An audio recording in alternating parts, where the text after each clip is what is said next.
Olá, crianças! Hoje vamos para uma aula de ciências. Vamos falar sobre a criação do universo, como tudo começou. Muitas vezes, quando a gente fala sobre a criação, as pessoas pensam: então não é uma aula de ciências, é uma aula de religião. Mas não é verdade.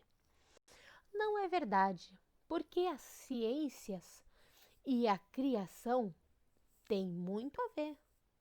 Vocês sabiam que o criacionismo é uma teoria científica?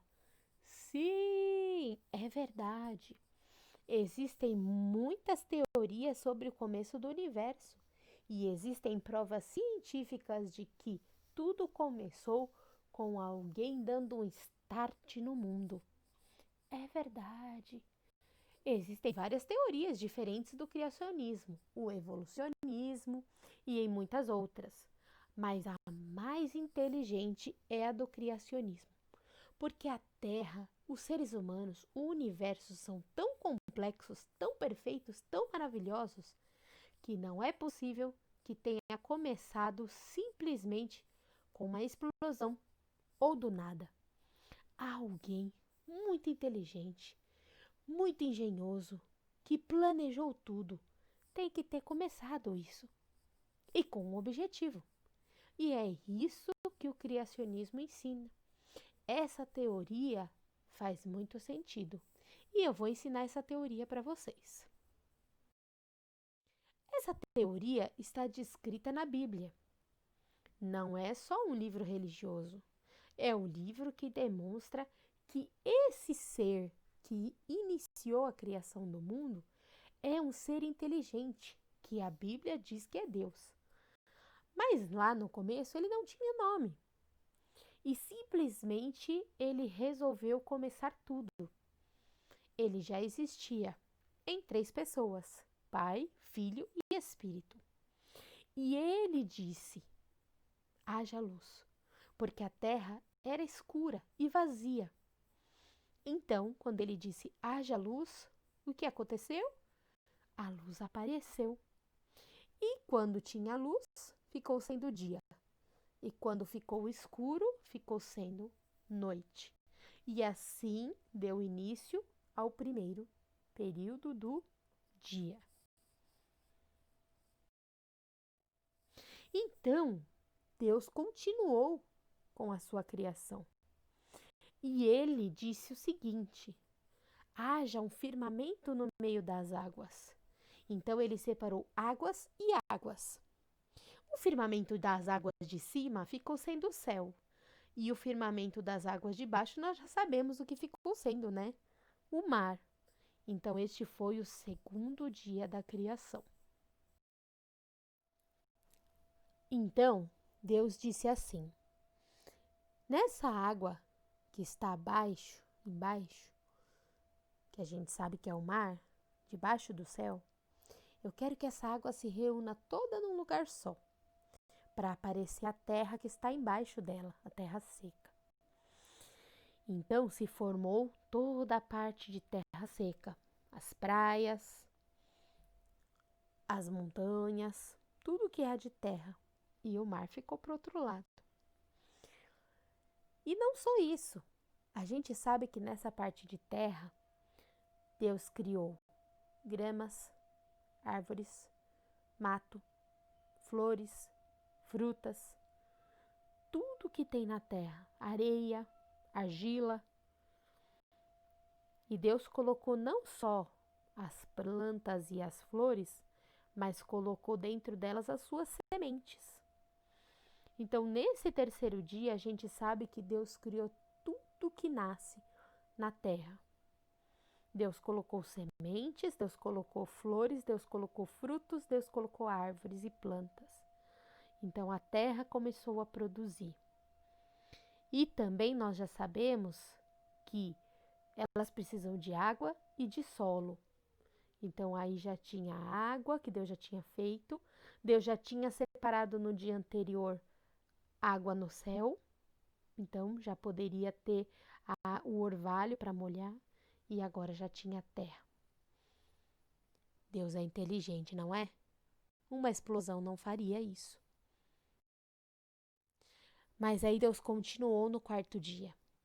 E no quarto dia, ele fez uma coisa para continuar esse ciclo.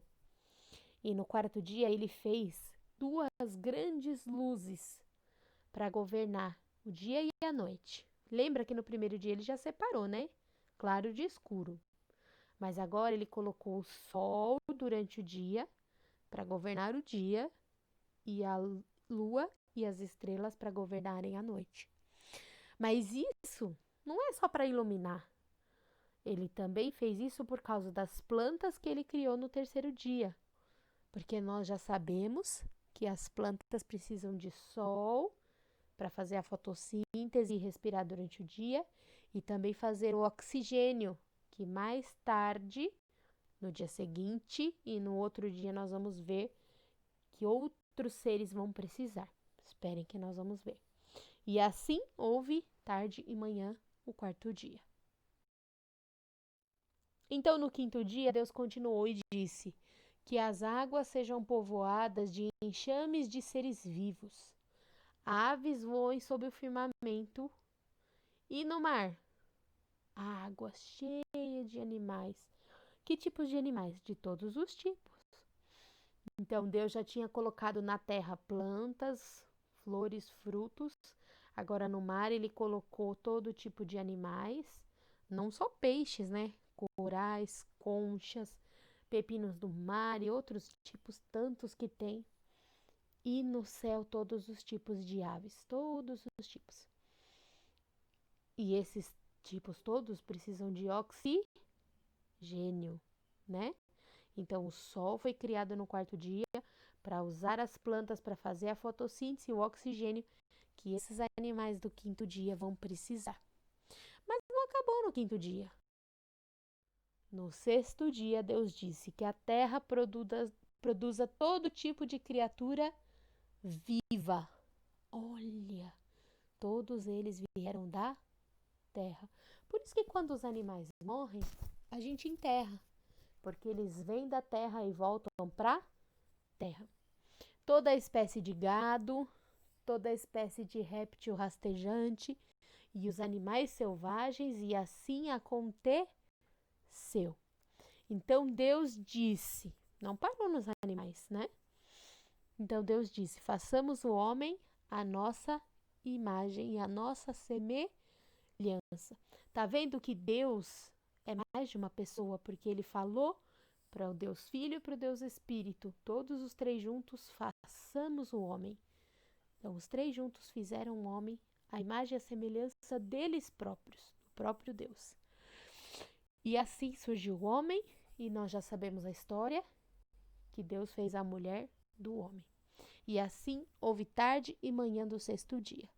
E agora que os animais estavam na terra também, eles podiam se alimentar dos vegetais, dos outros animais que estavam no mar, na terra também e no céu. E assim os céus e a terra foram terminados, como tudo que há neles.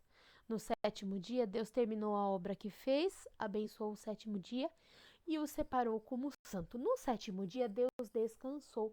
Ele terminou o que ele tinha feito e descansou. Não significa que o sétimo dia a gente não faz nada, né? No sétimo dia, que hoje seria o sábado, Deus terminou e descansou. Hoje em dia, muitas vezes no sábado, a gente não consegue descansar. Às vezes a gente tem que estudar, tem que trabalhar, né? Mas o importante é a gente saber que tudo na vida tem o seu dia certo, que a gente precisa ter um tempo e um dia para descansar, porque Deus também descansou. Se ele descansou, nós precisamos. E também é importante lembrar que tem que ter um dia separado como santo. Um dia que a gente separe para a gente ir à casa de Deus. Agora, com a pandemia, não dá para sair muito, né? Mas a gente precisa ter um dia separado para lembrar de Deus. Para lembrar que ele fez tudo, que ele começou tudo e que a gente precisa adorá-lo e agradecer a ele.